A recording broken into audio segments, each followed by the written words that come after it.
नमस्कार दोस्तों, मैं आपका दोस्त फिर उपस्थित हूँ आपके सामने अपने एक नए वीडियो के साथ। दोस्तों, हमने पिछले वीडियो में एंशिएंट की कहानी शुरू की थी। एंशिएंट भारत का अध्ययन हम लोग कर रहे थे। दोस्तों, संपूर्ण भारतीय इतिहास को 3 भागों में बांट के हम लोग पढ़ते हैं। पहले का नाम है प्री हिस्टोरिक, यानी इसे प्राक इतिहास का दौर कहा जाता है। दूसरे का नाम है प्रोटो हिस्टोरिक, जिसे हम आधे ऐतिहासिक दौर के नाम से जानते हैं। और तीसरे का नाम है इतिहास, यानी हिस्टोरिक एज। इन तीनों के माध्यम से हम संपूर्ण भारत के इतिहास को पढ़ते हैं। दोस्तों, हमारी कहानी वीडियो के जरिए शुरू हुई थी प्री हिस्टोरिक एज से। आइए कुछ पृष्ठभूमि के तहत फिर से उन्हीं बातों को 2 मिनट में समझ लें, फिर आगे की श्रृंखला स्टार्ट करेंगे। दोस्तों, प्री हिस्टोरिक एज वैसे एज को कहा जाता है जिस एज में सिर्फ और सिर्फ हमें पुरातात्विक साक्ष्यों पे निर्भरता बनानी पड़ती है, अर्थात जो भी हम बोल पाते हैं सिर्फ और सिर्फ पुरातात्विक साक्ष्यों के आधार पर बोल पाते हैं। तो दोस्तों, इस प्री हिस्टोरिक एज के अंतर्गत हमने सबसे पहले पैलियोलिथिक एज का अध्ययन किया, यानी पुरापाषाण काल का अध्ययन किया। पुरापाषाण काल का टोटल टाइम पीरियड जो था वो 2.5 लाख BC से शुरू हुआ था और 1 लाख BC तक 10,000 BC तक चलता रहा था। दूसरा, इसके आगे की श्रृंखला में दूसरा दौर था मेसोलिथिक एज, जिसे मध्यपाषाण एज के नाम से हम लोग जानते थे। और इस एज का टोटल टाइम पीरियड था 9,000 BC से 5,000 BC तक का। फिर तीसरा चरण था इसका नवपाषाण युग, यानी नियोलिथिक एज, और इसका टोटल टाइम पीरियड था 5500 BC से 3000 BC। इस संपूर्ण कालखंड का चूंकि हम लोग अध्ययन कर लिए हैं, अब इसके अंतर्गत आगे की श्रृंखला को हम आगे बढ़ाएंगे। दोस्तों, पैलियोलिथिक एज, जिसका टोटल टाइम पीरियड था 2.5 लाख BC से 1 लाख BC, उस पैलियोलिथिक के ह्यूज टाइम पीरियड को हम लोगों ने सुविधा की दृष्टि से 3 भागों में बांट कर पढ़ा है। पहला है लोअर पैलियोलिथिक, जिसका टाइम पीरियड 2.5 लाख से 1 लाख BC तक का था। दूसरा था मिडिल पैलियोलिथिक, जिसका टोटल टाइम पीरियड 90,000 BC से 40,000 BC तक का दौर था। और तीसरा था अपर पैलियोलिथिक, जिसका टाइम पीरियड 40,000 BC से 10,000 BC तक का दौर था। इसका अध्ययन हम लोग ऑलरेडी कर चुके हैं। आगे की श्रृंखला को जब हम आगे बढ़ाते हैं तो इतिहास की अगली कड़ी में हमें पढ़ना होता है प्रोटो हिस्टोरिक, यानी आधे ऐतिहासिक दौर की कहानी। तो दोस्तों, मैं बता दूं, सबसे पहले समझिए कि आधे ऐतिहासिक दौर यानी प्रोटो हिस्टोरिक दौर कहते किसको हैं। तो दोस्तों, चूंकि प्रोटो हिस्टोरिक दौर की शुरुआत भारतीय उपमहाद्वीप में 3500 BC से आरंभ हो जाती है और ये टोटल प्रोटो हिस्टोरिक दौर भारत में 600 BC तक चलते जाती है। तो दोस्तों, इस संपूर्ण कालखंड को यानी 3500 BC से 600 BC तक के दौर को हम लोग भी सुविधा की दृष्टि से पुनः बांटते हैं। और सुविधा की दृष्टि से हम इसको बांटते कैसे हैं, तो देखिए, पहला बांटते हैं इसको हम लोग फेज 1 में, जिसको हम नाम देते हैं ताम्रपाषाण काल का चरण नंबर 1, यानी प्रथम चरण, कैलकोलिथिक फेज 1। ये टाइम पीरियड है 3500 BC से 1100 BC का। दूसरा है, इसमें इसी के अंतर्गत हम देखते हैं आयरन एज को, यानी लौह युग की शुरुआत जो भारत में होती है, और वो है 1100 BC से 6ठी शताब्दी BC तक। दोस्तों, ये 2 चरणों का अध्ययन जब हम करते हैं तो प्रोटो हिस्टोरिक दौर हमारा पूरी तौर पर कंप्लीट हो जाता है।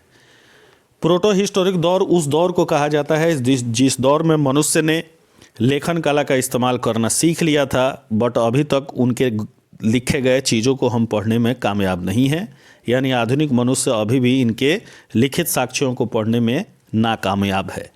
दोस्तों, आज हमारी मुलाकात इस वीडियो में कैलकोलिथिक एज प्रथम चरण फेज 1 से होगी। और कैलकोलिथिक एज के अंतर्गत हम फेज 1 के अंतर्गत 3500 से 2500 BC तक की कहानी को देखेंगे।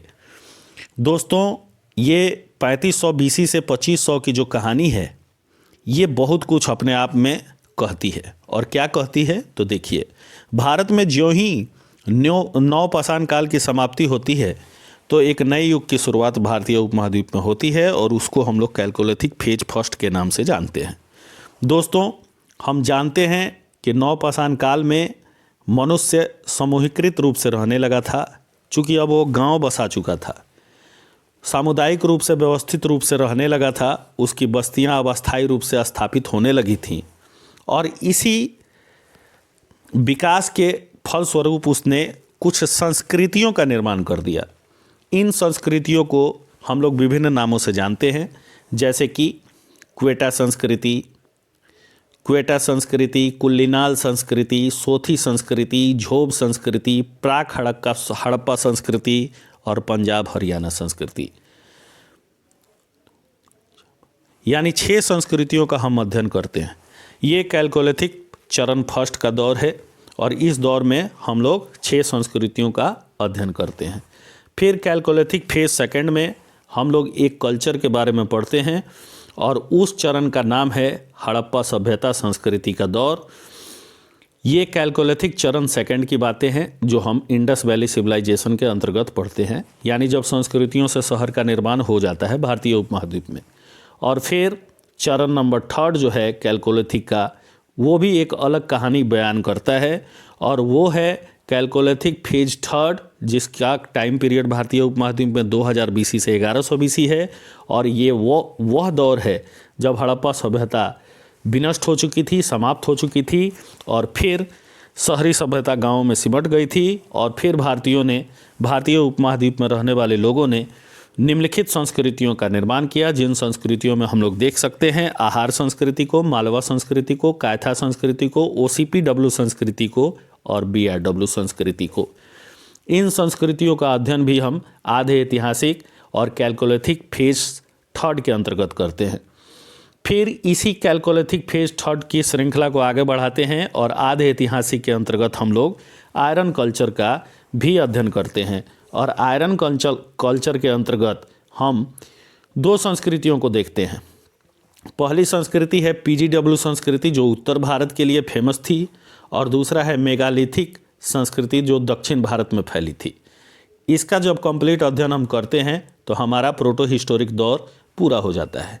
फिर दोस्तों एक संस्कृति से मुलाकात हमारी हिस्टोरिक चरण में होती है और उस संस्कृति का नाम है वैदिक संस्कृति। कहानियाँ यहाँ से स्टार्ट होती है मूलतः, यानी वैदिक आर्यों के द्वारा जो निर्मित संस्कृति भारत में फैली उसी को हम लोग वैदिक संस्कृति के नाम से जानते हैं, जिसकी शुरुआत भारतीय उपमहाद्वीप में 1500 BC से होती है और फिर कहानियाँ आगे बढ़ती हैं। तो दोस्तों ये था हमारा एंशिएंट हिस्ट्री का सिलेबस।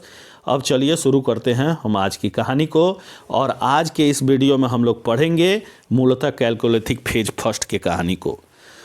दोस्तों कैलकोलिथिक फेज 1 यानी ताम्रपाषाण काल चरण नंबर 1, इसका टोटल जो टाइम पीरियड है उसका कालखंड है 3500 BC से 2500 BC तक का दौर। यह दौर नियोलिथिक के बाद उभरा है भारत में, यानी नवपाषाण काल के बाद उभरा है भारत में यह दौर। और यह दौर नियोलिथिक के समांतर भी चला है, यानी कुछ क्षेत्रों में नवपाषाण काल चल रहा था तो कुछ क्षेत्रों में नवपाषाण से थोड़ा सा बेहतर और डेवलप कोई सभ्यता उभर गई और इसी सभ्यता को हम लोग कैलकोलिथिक फेज 1 के नाम से जानते हैं। इस दौर की संबद्धता भी सिनोजोइक ईरा, क्वाटरनरी पीरियड और होलोसियोन युग से है, जैसा कि हम लोगों ने नवपाषाण काल की भी संबद्धता को देखा था। सिनोजोइक ईरा, क्वाटरनरी पीरियड और होलोसियोन एज। दोस्तों कैलकोलिथिक फेज 1 हड़प्पा सभ्यता के उभरने के पहले का दौर था। कैलकोलिथिक फेज 1 यानी ताम्रपाषाण काल चरण नंबर 1 हड़प्पा सभ्यता के उभरने के पहले का दौर था। इस बात को आप हमेशा याद रखिए। आखिर इस चरण को पढ़ने के हमारे पास आधार क्या हैं? तो हमारे पास वही स्रोत हैं, यानी कैलकोलिथिक फेज 1 को पढ़ने के लिए हमारे पास सिर्फ और सिर्फ पुरातात्विक अलिखित साक्ष्य उपलब्ध हैं, यानी कोई भी लिखित साहित्य साक्ष्य हमारे काम नहीं आएगा। अतः संस्कृतियाँ कौन सी? तो पुरातात्विक संस्कृतियाँ। लेखन कला के पहले का दौर है ये कैलकोलिथिक चरण नंबर 1। अभी मनुष्यों ने लेखन कला विकसित नहीं की है। दोस्तों इस युग के लोग उपकरण औजार बनाने में किस चीज़ का इस्तेमाल करते हैं? तो देखिए, चूँकि हम जानते हैं कि पाषाण युग में कहानियाँ बहुत कुछ कह रही थीं और ये जो पाषाण युग में यानी 2500 BC से 3000 BC के बीच के दौर में मनुष्य 2500 BC से 3000 BC के बीच के दौर में मनुष्य स्टोन और बोन, एंटीलर यानी पशु श्रृंग और टेरिकोटा और अटैच फॉजिल वुड्स का इस्तेमाल, सहायक रूप में अश्मीभूत काष्ठ का इस्तेमाल कर रहा था। और धातु का ज्ञान नवपाषाण काल तक मनुष्य के पास नहीं था। कोई प्रकार की धातु उनको ज्ञात नहीं थी। लेकिन ताम्रपाषाण युग यानी प्रथम चरण, यहाँ का मनुष्य जो है वो पत्थर का भी इस्तेमाल करता है, हड्डियों का भी इस्तेमाल करता है, पशु श्रृंग से भी उपकरण और औजार का निर्माण करता है, टेरिकोटा जिसकी खोज नवपाषाण काल के लोगों ने की थी उसका भी ये उपयोग तो करता ही करता है। प्लस एक विशिष्ट बात ताम्रपाषाण काल चरण नंबर 1 में जुड़ जाती है, और वो विशिष्ट बात है कि मनुष्यों ने सबसे पहले धातु का उपयोग यहीं से प्रारंभ कर दिया। यानी धातु का इस्तेमाल मनुष्यों के द्वारा कब से शुरू, तो ताम्रपाषाण काल फेज नंबर 1 से शुरू। और धातु कौन कौन, तो कॉपर मिल गया, सिल्वर मिल गया, गोल्ड का उपयोग मनुष्य करने लगा। दोस्तों, कॉपर का मुख्य रूप से उपयोग होता था और सबसे पहले मनुष्य के द्वारा खोजी गई धातु कॉपर है। इसको हमेशा अपने मन मस्तिष्क में बैठा के रखें। कांसा निर्माण की जानकारी अभी मनुष्यों को नहीं थी। लोहा ज्ञान का तो पूर्ण अभाव था। लौह चरण हम आगे देखेंगे, यानी लोहा अभी तक नहीं मिला था मनुष्यों को। और दोस्तों, कॉपर यानी तांबा और लिथोस यानी पत्थर, ताम्र प्लस पाषाण, इन दोनों को मिलाने से जो युग बनता है उसी को हम लोग ताम्र पाषाण काल का दौर कहते हैं। यानी मनुष्य इस दौर में तांबा का भी इस्तेमाल कर रहा था और पत्थर का भी इस्तेमाल साथ ही साथ कर रहा था। इसीलिए इस युग का नाम ताम्रपाषाण काल का युग कहा जाता है। आगे बढ़ते हैं इस चरण में। तो क्या इस दौर के लोग कृषि और पशुपालन से जुड़े हुए थे? उत्तर है हाँ। इस दौर में आकर कृषि पूर्ण व्यवस्थित हो चुकी थी। चूँकि दौर तो नवपाषाण काल के आगे का है, इसलिए यहाँ कृषि जो है और व्यवस्थित हो गई थी। खेती का ढंग स्पष्ट हो गया था, और वह खेती का ढंग था कि अब जो मनुष्य पहले कुदाल के सहायता से अपनी खेती को अंजाम देता था, वह मनुष्य ताम्रपाषाण काल के समय में आते आते हल बैल आधारित खेती करने लगा। इसके प्रमाण यानी हल बैल आधारित खेती के प्रथम प्रमाण हमें मिलते कहाँ से हैं? तो कालीबंगा से जुते हुए खेत मिलते हैं, जिसमें पूर्व पश्चिम उत्तर दक्षिण दोनों तरफ से हल की धारियां प्राप्त होती हैं। और इस बात से सिद्ध होता है कि ताम्रपाषाण काल का मनुष्य कृषि करता था, और वो भी हल बैल आधारित कृषि करता था। ये जो दोनों तरफ हल की धारियां हैं, इससे इस बात की पुष्टि होती है। दोस्तों, खेती जो था मूलतः इस दौर में भी वर्षा जल पर आधारित था, जैसे कि हम लोगों ने नवपाषाण काल में देखा है। यानी कृत्रिम सिंचाई के कोई भी साधन अभी भी उपलब्ध मनुष्यों के पास नहीं थे। पशु गोबर का यहाँ के मनुष्य भी खाद के रूप में उपयोग कर रहे थे, और किसी प्रकार के फर्टिलाइज़र की जानकारी हमें प्रमाणों से नहीं मिली है। उपज के प्रकार कौन कौन से थे? तो दोस्तों, यहाँ ताम्रपाषाण काल फर्स्ट में उपज के बहुत सारे प्रकार थे, जैसे कि गेहूँ था, जौ था, मूंग था, मसूर था, मटर था, और यहाँ देखिए नई एक फसल से आपकी मुलाकात होती है, और उसका नाम है कपास। रागी, कुर्थी, धान, बाजरा नहीं टिक आउट करना है। यानी कैलकुलेटिक फेज फर्स्ट तक अगर रागी, कुर्थी, धान, बाजरा कुछ भी ऑप्शन में रहे तो उसको आप लोग कट कर दें, वो सही नहीं है। उपज के सिर्फ और सिर्फ यही प्रकार हैं अभी तक के लिए, यानी कैलकुलेटिक फेज फर्स्ट के लिए, और वो है गेहूँ, जौ, मूंग, मसूर, मटर और कपास। दोस्तों, कपास, इसकी खेती की शुरुआत, इसको हमेशा याद रखिए। कपास की खेती की शुरुआत, कपास वेरी इम्पोर्टेंट क्वेश्चन है ये। कपास, इसकी खेती की शुरुआत मेहरगढ़ वालों ने कैलकुलेटिक फेज फर्स्ट में ही शुरू किया है। यानी मेहरगढ़ वालों की बस्ती ने इस कपास का इजाद किया, नए तरीके से इसकी खोज की और भारत में इसकी खेती को शुरू किया। कब किया? तो ताम्रपाषाण काल फेज नंबर फर्स्ट में। और कृषि उत्पादन का स्तर नियोलिथिक से यानी नवपाषाण काल से बेहतर है, बट उत्पादन अधिशेष नहीं है, उतना भी बेहतर नहीं है कि खाने के अलावा लोग घर में अपने बहुत सारे बोरियां भर के रखते हैं, यानी अधिशेष की स्थिति अभी भी दोस्तों नहीं है। पशुपालन की क्या स्थिति है इस दौर में? तो देखा जाए पशुपालन का व्यवसाय जो है, चूँकि हम जानते हैं कि मनुष्यों ने सबसे पहले पालतू पशुओं को कब बनाया था? तो मध्यपाषाण काल में, लेकिन पशुपालन व्यवसाय के रूप में व्यवस्थित नहीं था उस दौर में। व्यवसाय के रूप में पशुपालन उस दौर में व्यवस्थित नहीं था। किस दौर में? मध्यपाषाण काल में। जब दौर आगे बढ़ा, नवपाषाण काल का समय आया, तो हमें बहुत सारे प्रमाण ऐसे मिलते हैं जिन प्रमाणों से पता चलता है कि मनुष्य सामुदायिक रूप से पशुपालन करने लगा, और पशुबाड़े का साक्ष्य मिलता है जिससे हमें पता लगता है कि व्यावसायिक रूप से पशुपालन व्यवस्थित हो चुकी थी। अब क्या स्थिति है? तो इस दौर में यानी कैलकोलिथिक फेज फर्स्ट में यह व्यवसाय जो है, पशुपालन का व्यवसाय व्यवस्थित हो चुका है और काफ़ी अधिक लोगों की जीविका का आधार बन चुका है, यानी बहुत सारे लोग इसी पर डिपेंडेंट हो चुके हैं। भेड़, बकरी, गाय, बैल, कुत्ता, भैंस और घोड़ा के उपयोग से मनुष्य परिचित हो गया है। इनका डोमेस्टिकेशन यानी पशुपालन जारी है। और दोस्तों, एक बहुत महत्वपूर्ण बात जो आपको हमेशा जेहन में रखनी चाहिए कि भैंस को पालतू बनाने की उपलब्धि इन्हीं ताम्रपाषाणिक लोगों को जाती है, यानी नवपाषाण काल तक भैंस को पालतू नहीं बनाया गया था। भैंस को पालतू बनाने की उपलब्धि इन्हीं ताम्रपाषाणिक लोगों को जाती है, यानी भैंस को सबसे पहले पालतू बनाया था ताम्रपाषाण काल फेज नंबर 1 के लोगों ने। दोस्तों, कृषि पशुपालन आधारित इनकी अर्थव्यवस्था अस्थायी अर्थव्यवस्था बन चुकी थी। अब इनकी जो अर्थव्यवस्था है ये कृषि और पशुपालन पर आधारित है।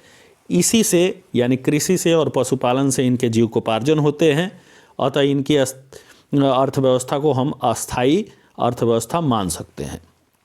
दोस्तों, इस ताम्रपाषाण काल के दौर में क्या क्षेत्रीय संस्कृतियां उभरी हैं क्या? उत्तर है यस, क्षेत्रीय संस्कृतियां उभर गईं। यानी पहले जो बस्तियां थीं, अब उन बस्तियों ने आपस में मिलजुल कर संस्कृतियों का रूप ले लिया। अतः क्या? तो उत्तर है यस, संस्कृतियां उभरी। 3500 बीसी से 2500 बीसी के दौर में नवपाषाण काल वाली कमियां जो थीं वो दूर हो गईं। यानी मनुष्य जो दूर दूर रहता था, अलग थलग रहता था, अब वो वाली बात यहाँ नहीं रही। लोग आपस में जुड़ने लगे और लोगों ने आपस में मिलजुल कर एक संस्कृति का निर्माण किया। कुछ क्षेत्रीय संस्कृतियाँ उभर गईं। तो दोस्तों, आइए उन संस्कृतियों को देखा जाए। चूँकि नवपाषाण काल में कोई आवागमन का साधन नहीं था। दोस्तों, हमने देखा था कि लोग चाक के इस्तेमाल से वहाँ पे वो बनाते थे, बर्तन तो बना रहे थे, लेकिन नवपाषाण काल के युग तक आवागमन का कोई भी साधन लोगों के पास नहीं था। लेकिन इस दौर में ताम्रपाषाण काल फेज नंबर 1 में लोगों ने बैलगाड़ी और भैंसा गाड़ी को ला दिया और इसके उपयोग से आवागमन का जो साधन था वो सुनिश्चित हो गया और इन्हें साधन मिल गया। अतः मालवाहक पशुओं का इस्तेमाल भी शुरू हो गया। कब से? तो ताम्रपाषाण युग से मालवाहक पशुओं का इस्तेमाल शुरू। इसलिए एक गांव दूसरे गांव से संपर्क कायम हो गया। यानी जो दूर गांव में जाना जो मुश्किल था, अब लोग भैंसा गाड़ी और बैलगाड़ी पर चढ़ के एक दूसरे से संपर्क कायम करने लगे और एक बस्ती का दूसरे बस्ती से संपर्क हो गया। बस्तियों के संपर्क में आने से लोग एक दूसरे पर अपना अपना प्रभाव डालने लगे और निकट निकट की बस्तियों ने साझी संस्कृति का निर्माण करना शुरू कर दिया। साझी संस्कृति कहते किसको हैं? तो देखिए कि कहते किसको हैं साझी संस्कृति। साझी संस्कृति यानी समस्त निकट निकट बस्तियों के लोगों के मृदभांड यानी मिट्टी के बर्तन निर्माण की जो तकनीक थी, मृदभांडों का जो रंगरोदन था, उनके जो सामान थे, उनके जो उपकरण औजार निर्माण के तकनीक थे, मृदभांड पर चित्रण का डिजाइनिंग जो था, सबके सावधान के जो तरीके थे यानी लोगों को दफनाने के तरीके, और सभी लोगों के आदत, मूल्य, विचार, जीवन पैटर्न सबके एक समान होने लगे। मोहर निर्माण कला भी इनकी एक समान होने लगी। मोहर निर्माण यानी मोहरबंदी कला और मनका निर्माण कला भी इनके सभी के समान होने लगी। और इसी समानता के आधार पर इन लोगों ने एक साझी संस्कृति का निर्माण कर दिया।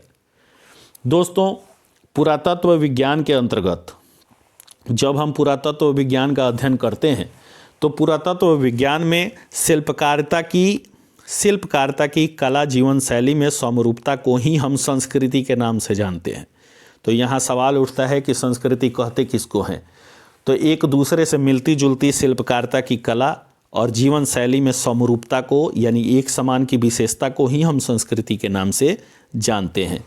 तो दोस्तों देखिए, इस मैप को थोड़ा समझ लीजिए। यहाँ 4 बस्तियाँ संस्कृतियाँ हैं।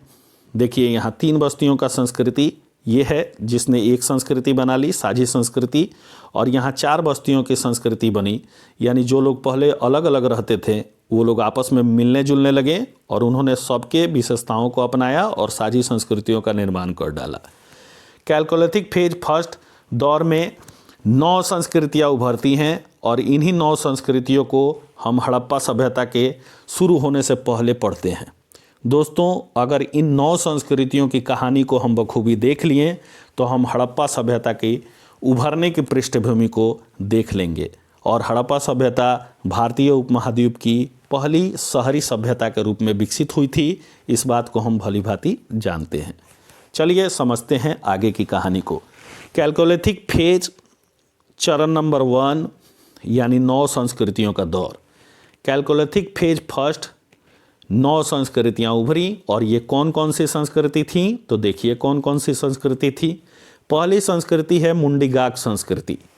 पहली संस्कृति है मुंडीगाक संस्कृति, जो कहाँ उभरी? तो अफगानिस्तान में उभरी, दक्षिणी पूर्वी अफगानिस्तान में उभरी। और यह पुरातात्विक संस्कृति भी थी, उत्तर है यस। यह आधि ऐतिहासिक संस्कृति भी थी, उत्तर है यस। यह कृषक और पशुपालक की संस्कृति थी, उत्तर है यस। और हड़प्पा पूर्व संस्कृति थी, यानी हड़प्पा सभ्यता के उभरने के पहले की संस्कृति थी, उत्तर है यस।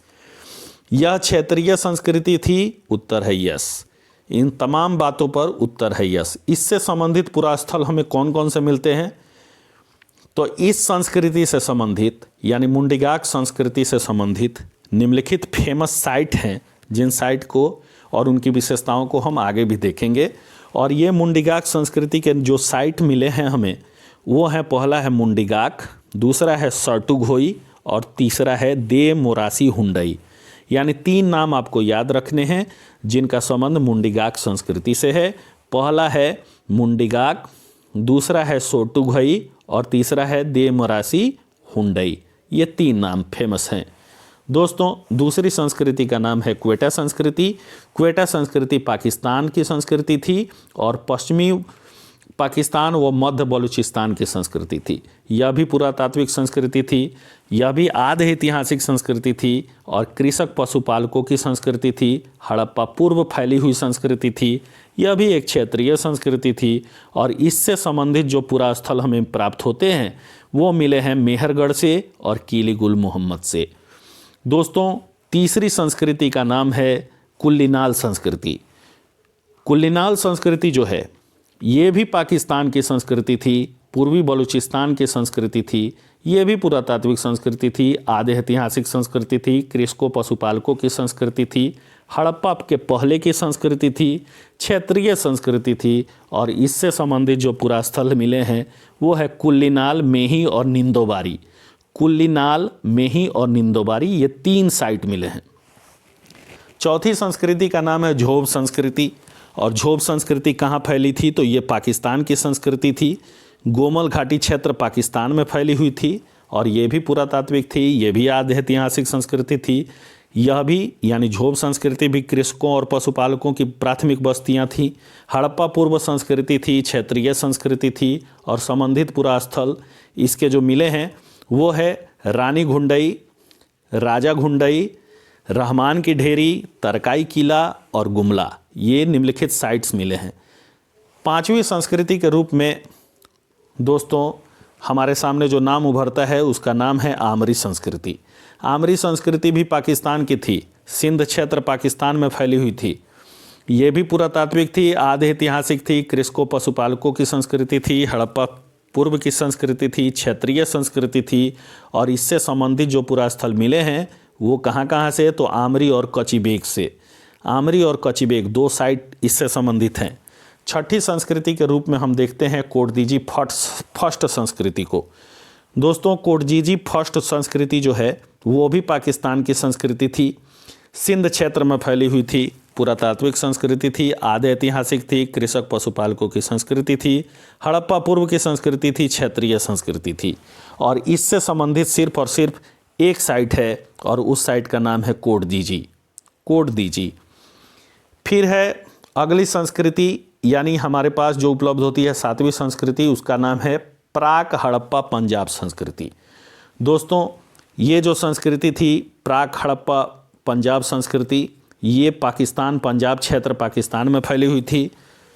ये भी पुरातात्विक संस्कृति थी, आधे ऐतिहासिक संस्कृति थी, कृषकों पशुपालकों की संस्कृति थी। और हड़प्पा पूर्व संस्कृति थी, क्षेत्रीय संस्कृति थी। और इससे संबंधित जो पुरास्थल हमें प्राप्त हुए हैं यानी साइट मिले हैं वो है हड़प्पा साइट, दूसरा है जलीलपुर, पहला है हड़प्पा, दूसरा है जलीलपुर और तीसरा है सराय खोर। तो दोस्तों फिर नेक्स्ट जो संस्कृति हमारे सामने उभर के आती है 8वीं संस्कृति, और उसका नाम है सोथी कालीबंगा फर्स्ट संस्कृति। सोथी कालीबंगा फर्स्ट संस्कृति जो है ये भारत की संस्कृति है, पश्चिमी राजस्थान में फैली है भारत की संस्कृति। यानी पहली बार भारतीय संस्कृति, भारत में एक संस्कृति आपको देखने को मिल रही है, इस बात को याद रखिए। और वो है सोथी कालीबंगा फर्स्ट संस्कृति, जो पश्चिमी राजस्थान की संस्कृति है, पुरातात्विक संस्कृति है, आधे ऐतिहासिक भी है और कृषि पशुपालकों की संस्कृति है।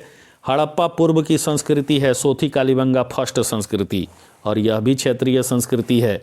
और महत्वपूर्ण पुरास्थल इसके मिले हैं कालीबंगा। अतः याद रखें कि कालीबंगा कहाँ है, तो राजस्थान में है। फिर 9वीं संस्कृति जिसका अध्ययन हमें इस चैप्टर के अंतर्गत करना है, उसका नाम है प्राक हड़प्पा हरियाणा संस्कृति। दोस्तों ये भारत में उपलब्ध दूसरा संस्कृति का नाम है, यानी इसका भी फैलाव भारत में है। और किस क्षेत्र में है, तो हिसार और जिंद जिला हरियाणा क्षेत्र में है। ये भी पुरातात्विक है, आधे ऐतिहासिक है, कृषकों की पशुपालकों की बस्तियां हैं। हड़प्पा पूर्व की संस्कृति है, क्षेत्रीय संस्कृति है। और इसके महत्वपूर्ण स्थल हैं बनावली और राखीगढ़ी। क्या ऊपर लिखित संस्कृतियों में दोस्तों अब इन समस्त संस्कृतियों का यानी टोटल 1 से लेकर 9 तक की संस्कृतियों का हम एक एक विशेषताओं की चर्चा करेंगे। तो चलिए शुरू करते हैं। क्वेश्चन नंबर फर्स्ट को देखना। इन संस्कृतियों का जब हम मूल्यांकन करते हैं तो हम पाते हैं कि क्या ऊपर लिखित संस्कृतियों में मृदभांड निर्माण की विशेषता है क्या। सबसे पहले हम देखेंगे मृदभांड निर्माण की क्या विशेषता है 9 संस्कृति में। तो उत्तर पाते हैं कि यस, मृदभांड निर्माण की विशेषता है। सभी संस्कृतियों में यह विशेषता है, यानी सभी संस्कृतियां 1 से लेकर 9 तक सभी संस्कृति वाले लोग मृदभांड का निर्माण करते हैं। मृदभांड का मतलब होता है मिट्टी के बर्तन निर्माण की कला। कैसे मृदभांड बनाते हैं ये लोग, तो ये लोग बनाते हैं हस्त निर्मित मृदभांड और चाक निर्मित मृदभांड। दोस्तों न्योलिथिक में यानी नवपाषाण काल के दौर में चाक इस्तेमाल नहीं था उतना व्यापक, बल्कि अब चाक का इस्तेमाल अधिक हो रहा है। दोस्तों सभी संस्कृतियों में इन्हीं 2 तरीकों से मृदभांड बनाए जा रहे हैं। पहला तरीका है कि हाथ से बनाइए और दूसरा तरीका है कि चाक से बनाइए। इन माध्यमों से ये संस्कृति वाले लोग अपने मिट्टी के बर्तन या मृदभांड का निर्माण कर रहे हैं। मृदभांड पर रंग रोदन की विशेषता।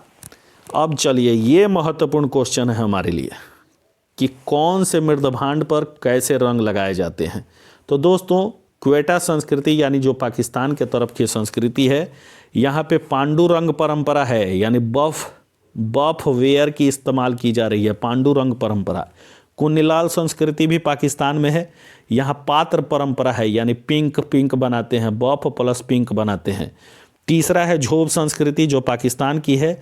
झोब संस्कृति की विशेषता है कि यहाँ के लोग लाल रंग के मृदभांड की परंपरा बनाए हुए हैं, लाल रंग के मृदभांड बनाते हैं। फिर है आमरी संस्कृति, ये भी पाकिस्तान में है। रेड एंड ब्लैक वेयर, यानी ये लोग बनाते हैं लाल रंग के मृदभांड पर काले रंग की धारी लगाते हैं, काले रंग की धारी से लगाते हैं। और फिर है कोटदीजी संस्कृति, यहाँ के लोग पिंक एंड रेड वेयर का इस्तेमाल करते हैं, यानी ये लोग पिंक एंड रेड वेयर का इस्तेमाल करते हैं। फिर है प्राक हड़प्पा संस्कृति, और प्राक हड़प्पा संस्कृति के लोग डीप पर्पल यानी गहरे बैंगनी रंग के मृदभांड बनाते हैं। और फिर है सोथी कालीबंगा संस्कृति, यहाँ के लोग ब्लैक और रेड यानी लाल काले रंग के मृदभांड बनाते हैं। सोथी कालीबंगा के लोग लाल और काले रंग के मृदभांड बनाते हैं। ये तमाम बातें याद रखिए, एक दो बार इस वीडियो को देखिएगा तो ये बातें आपके माइंड में छप जाएंगी। दोस्तों, चित्रण डिजाइनिंग जो है मृदभांड पे, ये सभी बस्तियों के अलग अलग हैं, इस बात को भी आप याद रखिए। ये इनकी अपनी विशेषता है, ये लोग अपना चित्रण डिजाइनिंग अलग अलग ढंग से करते हैं। ताम्रपाषाण युग फेज नंबर 1 के दौर में लोग निश्चित मकानों में रहते थे। क्या बस्तियां अस्थायी हैं? क्या नगर शहर अस्तित्व में आ गया है? क्या इन बातों की जब जांच करते हैं तो हम पाते हैं कि इस दौर के लोगों ने मकान निर्माण में मिट्टी का, घास फूस का, वृक्ष की शाखाओं का, पत्थरों का और कच्ची मिट्टी से बने ईंटों का इस्तेमाल तो किया ही है, जो नियोलिथिक दौर तक प्रचलित थी। कच्ची ईंटों का इस्तेमाल, दोस्तों इस बात को हमेशा आप याद रखें कि कच्ची ईंटों का इस्तेमाल यह ताम्रपाषाणिक फेज 1 के लोगों ने ही शुरू किया। नवपाषाण काल तक कच्ची ईंटों के इस्तेमाल नहीं होते थे। लेकिन कच्ची ईंटों के पहली बार इस्तेमाल किस फेज के लोगों ने किया? तो ताम्रपाषाण काल फेज नंबर 1 के लोगों ने किया। पक्की ईंटों के इस्तेमाल में से भट्टा लगाने से अभी के लोग परिचित नहीं हैं। पक्की ईंट भले बना रहे हैं, लेकिन ईंट के भट्टा लगाने के लिए ये लोग अभी इसकी जानकारी नहीं रखते। घरें इस दौर में छोटी छोटी घरें बनाई जाती हैं एंड आयतकार स्वरूप की हैं, गोलाकार स्वरूप की नहीं हैं, आयतकार स्वरूप की घरें बनाई जा रही हैं। 2 मंजिले घर का साक्ष्य कहीं से प्राप्त नहीं हुआ है। कैलकोलिथिक फेज 1 में 2 मंजिला घर कहीं से नहीं मिला है। कम घरों की ही बस्तियां हैं और अभी वास्तविक नगर का आगमन नहीं हुआ है, यानी अभी वास्तविक शहर से हम लोग काफ़ी दूर हैं, इसका आगमन नहीं हुआ है। सभी व्यवस्थित अस्थायी बस्तियां जो मौजूद हैं उन्हें हम केवल गांव कह सकते हैं, यानी विकसित गांवों की स्थापना ताम्रपाषाण काल फेज चरण की पहली विशेषता है। एकमात्र अपवाद स्वरूप हमें कुछ चीज़ मिलता है और उस अपवाद को हमें इतिहास के अंतर्गत हमेशा याद रखना जरूरी होता है, उसी से क्वेश्चन पूछे जाते हैं। एकमात्र अपवाद है कि रहमान की ढेरी एक जगह है जो गांव से बड़ा और शहर से छोटा यानी कस्बे का स्वरूप दर्शाता है। यहाँ से कुछ साक्ष्य ऐसे मिले हैं जिन साक्ष्यों से पुष्टि होती है कि ये गांव से तो भले बड़े हैं लेकिन शहरों से भी छोटे हैं, यानी कस्बे के रूप का स्वरूप दर्शाता है एकमात्र जगह, और वो है रहमान की ढेरी। रहमान की ढेरी ने ही नगर बनने की पहली कोशिश की थी, यानी पूरे सभ्यता संस्कृति में, यानी 9 जो संस्कृति का अध्ययन हम करने जा रहे हैं उसमें सिर्फ और सिर्फ रहमान की ढेरी ने ही नगर बनने की पहली कोशिश की थी। बट वास्तविक नगर से अभी हम काफ़ी पीछे चले रहे हैं, युग काफ़ी पीछे है। इस दौर में यानी ताम्रपाषाण काल फेज नंबर 1 में लोगों ने कुछ एक जगहों पर अपनी बस्ती को यानी गांव को बाहर से घेर देने की भी कार्य किया है, यानी टोटल गांव को बाहर से लोगों ने घेराबंदी कर दी है, यानी मिट्टी से या कच्ची ईंटों के प्रयोग से घेराबंदी का कार्य लोगों ने कर दिया है।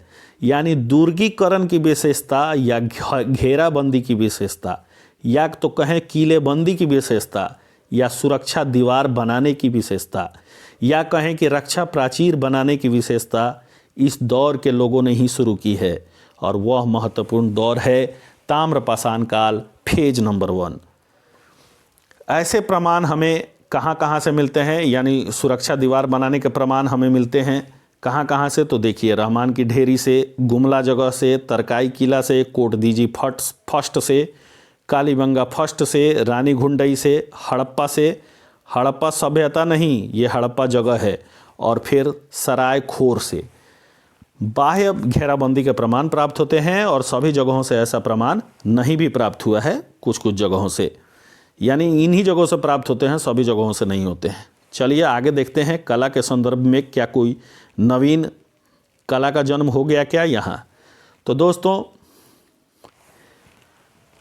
कला का कोई नवीन रूप ताम्रपाषाण फर्स्ट में उभरा क्या? उत्तर है यस, उभर गया है। क्या उभरा है? तो देखिए, गुफा चित्रकारी भारत में अपर पैलियोलिथिक से है। गुफा चित्रकारी को हमने उच्च पुरापाषाण काल में ही देख लिया था।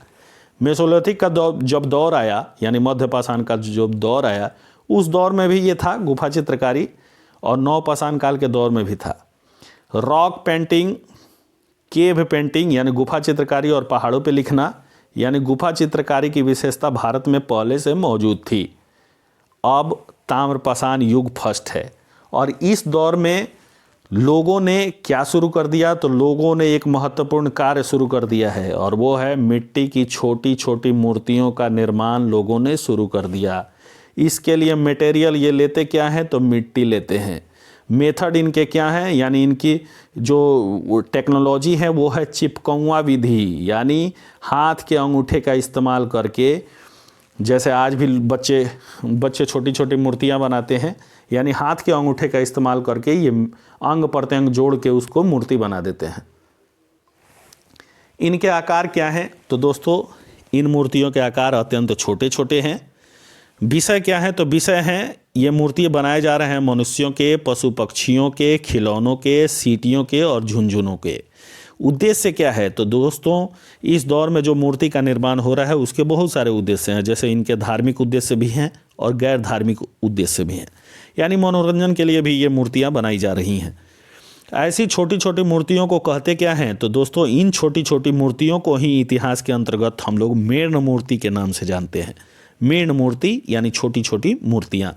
अतः उत्पाद का नाम क्या? तो मेढ़ मूर्ति। उत्पाद का आकार क्या? तो बेहद छोटी छोटी मूर्तियाँ। उत्पाद के विषय क्या? तो खिलौना है, सीटियाँ हैं, झुंझुने हैं, पशु पक्षी हैं, मनुष्य हैं। उद्देश्य क्या? तो धार्मिक भी है, गैर धार्मिक भी है। ऐसी मूर्ण मूर्तियाँ हड़प्पा सभ्यता, ऐसी मेढ़ मूर्तियाँ हड़प्पा सभ्यता के मेढ़ मूर्तियों से काफ़ी मेल खाती हैं। हड़प्पा सभ्यता कौन सी? जो शहरी सभ्यता थी, उन सभ्यता के मूर्ति से काफ़ी मेल खाती हैं ऐसी मूर्तियाँ। इसलिए कभी कभी इतिहासकारों का कहना होता है कि हड़प्पा सभ्यता के पूर्वज हड़प्पा पूर्व 9 संस्कृतियों में ही रहते थे, यानी हड़प्पा सभ्यता बाहरियों की देन नहीं है, इस बात की पुष्टि होती है। कैलकोलिथिक फेज फर्स्ट से संबंधित महत्वपूर्ण स्थलों का ब्यौरा। ये देखिए, ये मैप को समझने की कोशिश करिए। ये सारे अधिकतर जो बलूचिस्तान पाकिस्तान वाले क्षेत्र में हैं, इसमें बसे हुए थे। ठीक, आगे बढ़ते हैं। चलिए अब देखते हैं एक एक साइड को। मेहरगढ़ कहाँ है? तो मेहरगढ़ से मुलाकात तो हमारी पहले भी हो चुकी थी। मेहरगढ़ कहाँ है? तो मेहरगढ़ पाकिस्तान में है। मेहरगढ़ जो है पाकिस्तान में है, पश्चिमी और मध्य बलूचिस्तान में है, अब बेलन घाटी क्षेत्र में है। इसका संबंध नियोलिथिक से भी था, यानी नवपाषाण काल में भी हमने देखा था इसे, अब कैलकोलिथिक फर्स्ट में भी हम देख रहे हैं। इस मेहरगढ़ का संबंध इस दौर में क्वेटा संस्कृति के लोगों से है, यानी क्वेटा संस्कृतियों के लोगों की एक महत्वपूर्ण साइट है मेहरगढ़। और क्वेटा संस्कृति कला मेहरगढ़ इसलिए प्रसिद्ध है कारण कि यहाँ से कपास की खेती का भारतीय उपमहाद्वीप में सबसे पुराना साक्ष्य लगभग 3500 BC का मिला है। यानी मेहरगढ़ के लोगों ने ही कपास की खेती शुरू की, और कब से शुरू की? तो 3500 BC से शुरू की। और कपास के किस्म का नाम क्या है? तो इस कपास के किस्म का नाम है अर्बेरिकम गॉसिपम वेराइटी। और यहाँ से काफ़ी संख्या में, इस मेहरगढ़ से काफ़ी संख्या में पुरुष, नारी और छोटी छोटी मेढ़ मूर्तियाँ भी मिली हैं।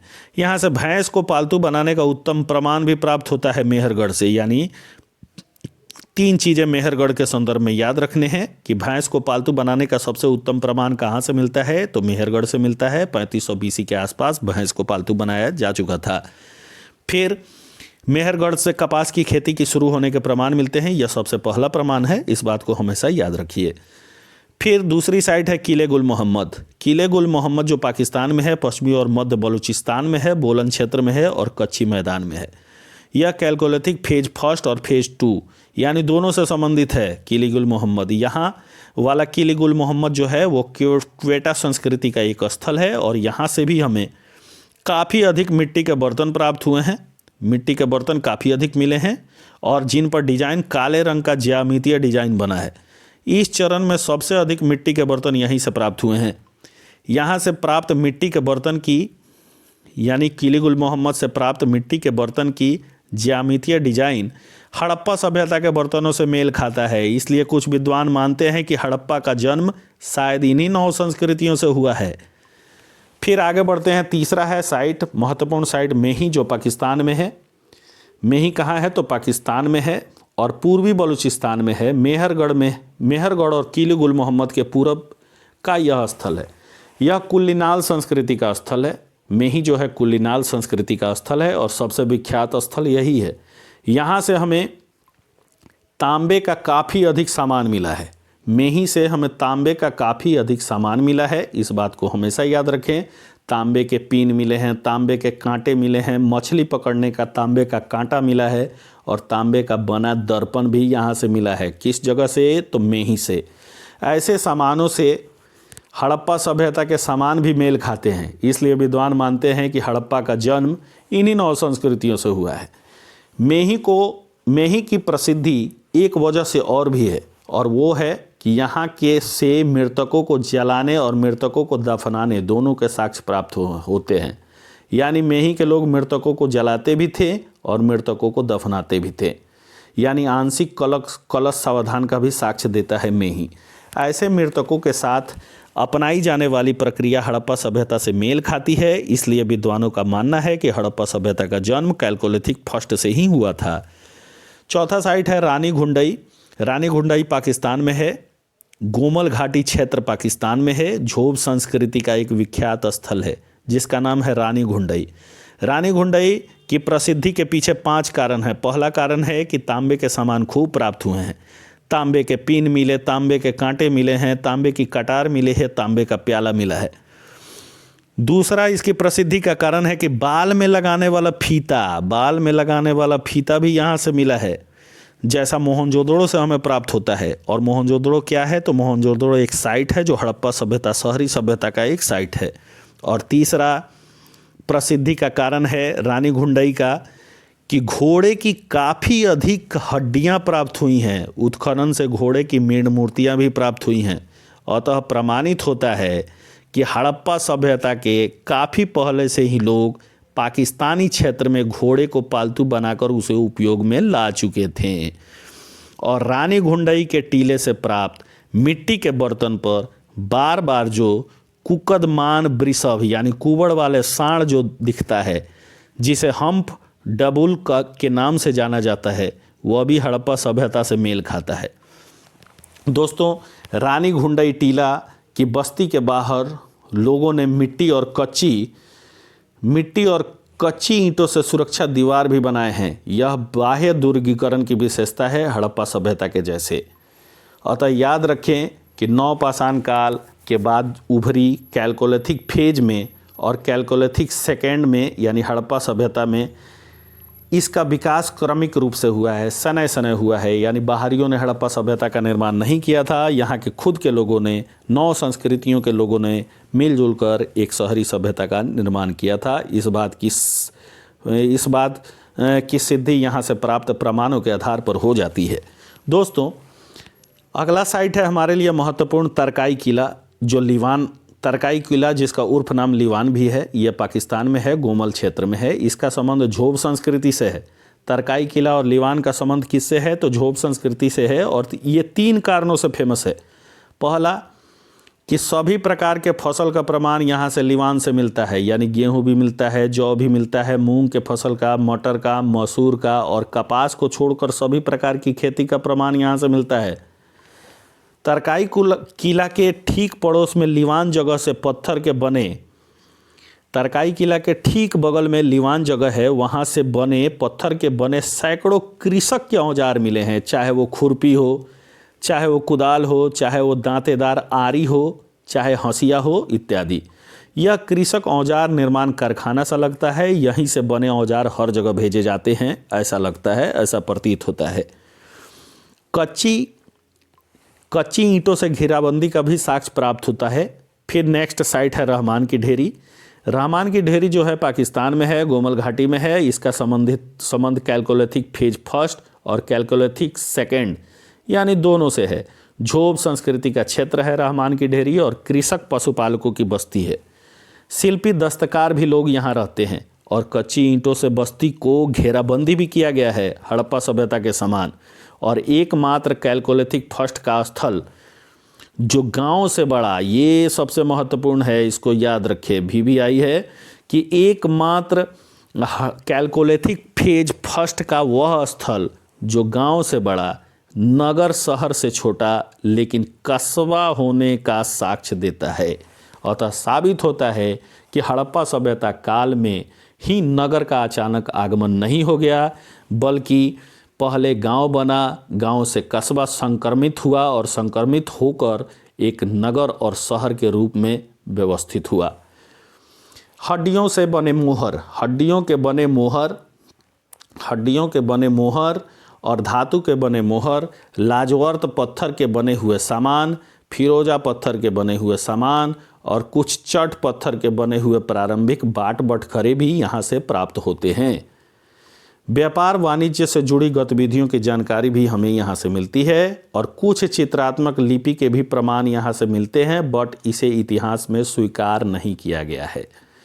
हड़प्पा सभ्यता वालों ने ही सर्वप्रथम लिखने का कार्य किया, इस बात को हमेशा अपने जेहन में रखें। यानी हड़प्पा सभ्यता, जिसे शहरी सभ्यता के नाम से हम जानते हैं, इसके पहले किसी व्यक्ति ने लेखन कला का इजाद नहीं किया था। दोस्तों, जब कहानी को आगे बढ़ाते हैं तो अगला साइट देखते हैं हम कोटदीजी। कोटदीजी भी एक महत्वपूर्ण साइट है, पाकिस्तान में है, सिंध क्षेत्र में है, सिंधु नदी तट पर है और J.H. घूरे और F.A. खान की खोज है। J.H. घूरे और F.A. खान ने खोजा है और 1935 से लेकर 1955 तक खोज किया गया है इसका। यह chalcolithic phase first, phase second यानी शहरी सभ्यता से भी जुड़ा हुआ है। और कोटदीजी फर्स्ट को ग्रामीण कोटदीजी कहते हैं, लेकिन कोटदीजी सेकेंड को हम लोग शहरी कोटदीजी के नाम से जानते हैं। यह स्थल 5 कारणों से विख्यात है। किस किस कारणों से तो देखा जाए, उत्खनन से यहाँ 16 लेयर प्राप्त होते हैं, लेकिन संस्कृतियाँ सिर्फ 2 ही रही हैं। दूसरा, बस्ती को बाहर से कच्ची ईंटों से घेराबंदी किया गया है। तीसरा, टेरिकोटा केक की प्राप्ति होती है। टेरिकोटा केक यानी बाट बटखरे का रूप हो सकता है, जो व्यापार वाणिज्य की शुरुआत का संकेत दे रहा है। फिर है नेक्स्ट, कार्नेलियर पत्थर का बना हुआ मनका प्राप्त हुआ है कोटदीजी फर्स्ट से। कार्नेलियर पत्थर का बना हुआ मनका प्राप्त होता है जो हड़प्पा सभ्यता के जैसे दिखता है, ये कोटदीजी फर्स्ट से मिला है। फिर बर्तन पर मत्स्य फलक यानी मछली के सल्क का डिजाइन बना हुआ है जो हड़प्पा सभ्यता के सामानों से मेल खाता है। फिर है नेक्स्ट कालीबंगा फर्स्ट जो है ये भारत में उभरा, राजस्थान जगह में उभरा और गंगानगर जिला का है। घग्गर नदी के ऊपर का, जो नदी अब लुप्त हो चुकी है, उस नदी के ऊपर उभरा हुआ क्षेत्र था। अमलानंद घोष, इस बात को याद रखिए, कालीबंगा साइट को अमलानंद घोष ने खोजा था और बीबी लाल थापर ने खोज की थी इसकी। कालीबंगा फर्स्ट जो है इसका संबंध कैलकोलिथिक फेज फर्स्ट और 2 दोनों से है। यहाँ वाला यानी कालीबंगा फेज फर्स्ट ये कैलकोलिथिक से रिलेटेड है और सोथी संस्कृति का यह पूरा स्थल है। कालीबंगा सोथी संस्कृति का पूरा स्थल है और सबसे पहले जूते हुए खेत का प्रमाण इसी कालीबंगा फर्स्ट से प्राप्त होता है, जो सोथी संस्कृति का पूरा स्थल है। एकमात्र स्थल यही है जहां से हमें जूते हुए खेत का प्रमाण प्राप्त होता है। और खेत में पूर्व पश्चिम, खेत में कैसे धारी लगे हैं तो पूर्व पश्चिम और उत्तर दक्षिण दिशा में जुताई हुई है और चौकोर खाने का डिजाइन बना है। कैसे खाने का, तो गोलाकार नहीं, चौकोर खाने का डिजाइन खेतों में बना है, जो साबित करता है कि इस दौर में लोग एक ही खेत में एक ही समय में एक से अधिक फसल उपजाते थे। दोस्तों, ग्रामीण कालीबंगा को कच्ची ईंटों से बाहर से घेर दिया गया है। चूड़ी निर्माण का साक्ष्य प्राप्त यहीं से, यानी कैलकोलिथिक फेज फर्स्ट में चूड़ी निर्माण का साक्ष्य प्राप्त होता है कालीबंगा फर्स्ट से। और कांचुली चूड़ी, कांचुली मिट्टी, पक्की मिट्टी और समुद्री शंख और अन्य सामानों की भी प्राप्ति हुई है कालीबंगा फर्स्ट से। आगे यह निर्माण कार्य इतना व्यवस्थित हो गया कि हड़प्पा सभ्यता में काली चूड़ी बंगा शहर ही बन गया। इसे भी हड़प्पा सभ्यता के उद्गम पर प्रकाश पड़ता है। दोस्तों, यहाँ से भी कोटदीजी फर्स्ट के साइट की तरह कार्नेलियर मनका और टेरिकोटा का केक मिला है। कालीबंगा फर्स्ट से भी कार्नेलियर मनका और टेरिकोटा केक प्राप्त हुआ है। किस जगह की तरह? कोटदीजी फर्स्ट की तरह। कालीबंगा फर्स्ट से हमें खंडित बैल की मीर्ण मूर्ति मिली है, यानी मिट्टी की छोटी मूर्ति मिली है खंडित बैल की, और हड़प्पा सभ्यता के मूर्ति जैसी ही है। और मिट्टी का बर्तन पर जिस पर डिजाइन बने हैं, यहाँ के यहाँ के कालीबंगा फर्स्ट के जो मिट्टी के बर्तन हैं उन पे जो डिजाइन बनी है वो है ज्यामितीय डिजाइन बनी है। काली पट्टी का डिजाइन बना है। हम्प डबल यानी कुबड़ वाला सांड है, और वर्ग के अंदर वर्ग का डिजाइन भी मिलता है। दोस्तों, ताम्रपाषाण चरण फर्स्ट यानी कैलकोलिथिक फेज फर्स्ट, इससे संबंध संस्कृतियाँ थीं। मुंडीगाक संस्कृति पहली, क्वेटा संस्कृति दूसरी, तीसरी थी कुल्लीनाल संस्कृति, चौथी थी झोप संस्कृति, पांचवी थी आमरी संस्कृति, छठी थी कोटदीजी फर्स्ट संस्कृति, सातवीं थी पंजाब संस्कृति, आठवीं थी हरियाणा संस्कृति, नौवीं थी सोथी कालीबंगा फर्स्ट संस्कृति। यानी 9 संस्कृतियां उभरी जिनका कालखंड था 3500 बीसी से 2500 बीसी। इन संस्कृतियों से प्राप्त क्वेटा संस्कृति के मृदभांड पर ज्यामितीय डिजाइन बनाए गए थे। झोप संस्कृति के मृदभांड पर कूदते हुए सांड यानी कुकदमान वृषभ की तस्वीर थी। और मेही जगह से प्राप्त तांबे का विशिष्ट बर्तन, ये याद रखिए, तांबे का विशिष्ट बर्तन कहाँ से मिला है? तो मेही से मिला है। तांबे की पीन कहाँ से मिली है? तो मेही जगह से मिली है। और मछली पकड़ने का कांटा कहाँ से मिला है? तो मेही से मिला है। और दफनाने और जलाने का प्रमाण कहाँ से मिलता है? तो ये भी मेही जगह से ही मिलता है। ये ताम्रपाषाण फर्स्ट काल की विशेषता है। फिर है रानी घुंडई टीला से तांबे का कप मिला है। रानी घुंडई टीला से कटार मिले हैं। सोने के भी आकार का फीता भी मिला है। इस बात को हमेशा याद रखिए, सोने के भी आकार का फीता कहाँ से मिला है? तो रानी घुंडई टीले से मिला है। रहमान की ढेरी, ये भी विशिष्ट है। रहमान की ढेरी से प्राप्त कस्बा का प्रमाण मिला है, यानी ये गांव से बड़ा और शहर से छोटे होने का प्रमाण देता है रहमान की ढेरी। और व्यापार वाणिज्य से जुड़ी गतिविधियों के प्रमाण का भी ये नमूना पेश करता है। कुछ चित्रात्मक लिपि नुमा साक्ष्य भी यहाँ से मिले हैं। और फिर तरकाई किला, रहमान की ढेरी, गुमला, रानी घुंडई, कोटदीजी फर्स्ट, कालीबंगा फर्स्ट, हड़प्पा, सराय, नाहरराय, खोल और समस्त ऐसी बस्तियों को बाहर से घेर दिया गया था। किस चीज़ से? तो कच्ची ईंटों और मिट्टी से। कोटदीजी से हमें 16 स्तरों का साक्ष्य मिला है, जिसमें संस्कृति सिर्फ 2 ही मिले हैं। कोटदीजी का आग और पानी की वजह से बार बार उजड़ना और बसना हुआ था, इस बात को भी याद रखें। और कोटदीजी और कालीबंगा से हमें कार्नेलियर मनका का साक्ष्य मिला है। कोटदीजी और कालीबंगा से कार्नेलियर मनका का साक्ष्य मिला है। दोस्तों, कोटदीजी और कालीबंगा से टेरिकोटा का केक भी मिला है। और कोटदीजी के बर्तन पर मछली के फलक डिजाइन बने हुए हैं। कालीबंगा फर्स्ट से प्राप्त बर्तन पर कुकदमान वृषभ यानी सांड की आकृति है और काली पट्टी डिजाइन भी है, और वर्ग के अंदर वर्ग का डिजाइन भी बना हुआ है। कालीबंगा फर्स्ट से प्राप्त खंडित बैलों के मीर्ण मूर्ति का भी साक्ष्य मिला है। और सोथी संस्कृति के समस्त बर्तनों का आधार युक्त होना भी एक विशेषता को दर्शाता है। ये समस्त साक्ष्य ऐसे हैं जो साबित करते हैं कि हड़प्पा सभ्यता संस्कृति और हड़प्पा पूर्व ग्रामीण संस्कृतियों में काफ़ी समानता थी। और यह समानता ऊपरी नहीं, सूक्ष्म स्तर पर भी है। और हड़प्पा सभ्यता की जड़ें विदेशी नहीं हैं, विदेशी उद्गम मान्य नहीं है अब इतिहास में।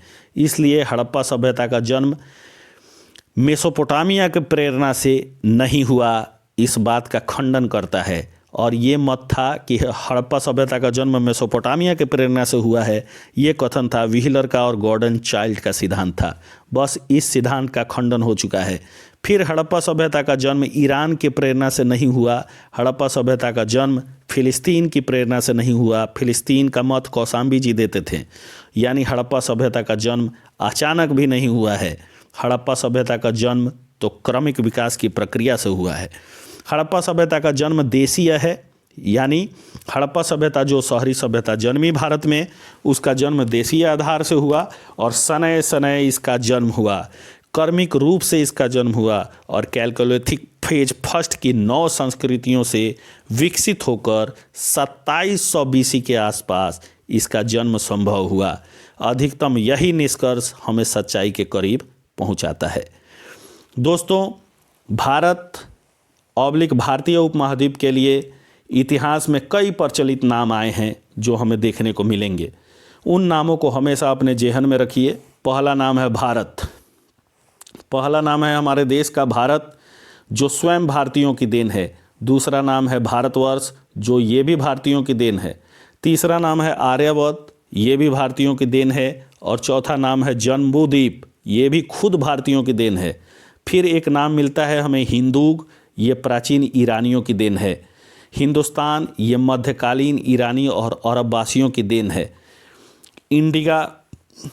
इंडिका जो प्राचीन यूनानियों की देन है।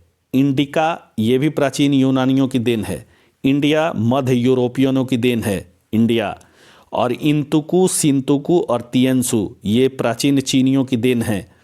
फिर उर्वर अर्धचंद्र, ये हमारे देश का अपने इसके भौगोलिक बनावट के आधार पर मिला हुआ नाम है। और इन समस्त नामों में सबसे पुराना नाम है भारत, जो अभी भी विकासमान है, अभी भी प्रसिद्ध है। दोस्तों, भारतीय उपमहाद्वीप दक्षिण एशिया का, हमारा जो भारतीय उपमहाद्वीप है वो दक्षिण एशिया का वह क्षेत्र है जो उत्तर में हिमाद्री या कश्मीर हिमालय से लेकर दक्षिण में सेतु बंध तक यानी कि हिंद महासागर तक, और पश्चिम में काबुल कंधार से लेकर यानी दक्षिणी पूर्वी अफगानिस्तान से लेकर पूरब में चिंतबिन घाटी, आराकोमा पर्वत यानी उत्तरी वर्मा तक फैला हुआ था। और यही समस्त क्षेत्र भारतीय उपमहाद्वीप के नाम से प्राचीन भारतीय संदर्भ में फेमस था। इसे आप इस मैप से समझ सकते हैं। यहाँ देखिए, उत्तर में कश्मीर हिमालय, दक्षिण में सेतुबंध यानी हिंद महासागर, पूरब में आराकोमा पर्वत यानी उत्तरी बर्मा तक का क्षेत्र, और पश्चिम में दक्षिणी पूर्वी अफगानिस्तान यानी काबुल कंधार तक का क्षेत्र। इन समस्त विशेषताओं का अध्ययन हम लोग कर चुके हैं और भारतीय उपमहाद्वीप का आकार धनुषाकार आकार लिए हुए है। तो दोस्तों, इस प्रकार हमारी कैलकोलिथिक फेज फर्स्ट की कहानी पूरी होती है। मिलते हैं अपने नए वीडियो में, और वो वीडियो होगा हमारा सिंधु घाटी सभ्यता का संपूर्ण अध्ययन। तो दोस्तों, हमारा आज का वीडियो कैसा लगा ये आप ज़रूर बताएं। अगर आपको इस वीडियो से कोई भी लाभ हो तो प्लीज़ इसको सब्सक्राइब करें। दोस्तों, किसी भी एग्जामिनेशन के लिए सबसे ज़रूरी चीज़ है कि आप उसके, अगर किसी विषय को पढ़ रहे हैं तो उसके तमाम बातों को पढ़िए, उसको अपने जेहन में आत्मसम्मात करिए और ऐसी कैपेसिटी के साथ तैयारी करिए कि कोई भी प्रश्न मिले आप उसको सॉल्व कर सकें। और मेरा दावा है कि अगर आप मेरे द्वारा चलाए गए इस वीडियो को बार बार सुनते हैं, देखते हैं, तो कॉन्सेप्ट तो आपके निश्चित क्लियर होंगे, ये मेरा दावा है। और इसी के साथ जैसे मैं हिस्ट्री की तमाम फैक्ट को आपके सामने परोस रहा हूँ, उसी तरह हर विषय का फैक्ट परोसने की उम्मीद खुद से है। और इस प्रकार मैं आपके सामने पॉलिटी का, ज्योग्राफी का, इकोनॉमिक्स का और यहाँ तक कि वर्ल्ड हिस्ट्री का भी टॉपिक लेके आऊँगा। तो दोस्तों, मेरे इस चैनल को लाइक करिए, सब्सक्राइब करिए और शेयर करिए, ताकि मुझे और हौसला मिले और मैं अपने नए नए वीडियो के साथ नित्य प्रतिदिन आपसे मिलता रहूं। इन्हीं बातों के साथ मैं अपने वाणी को विराम दे रहा हूं। फिलहाल के लिए गुड नाइट।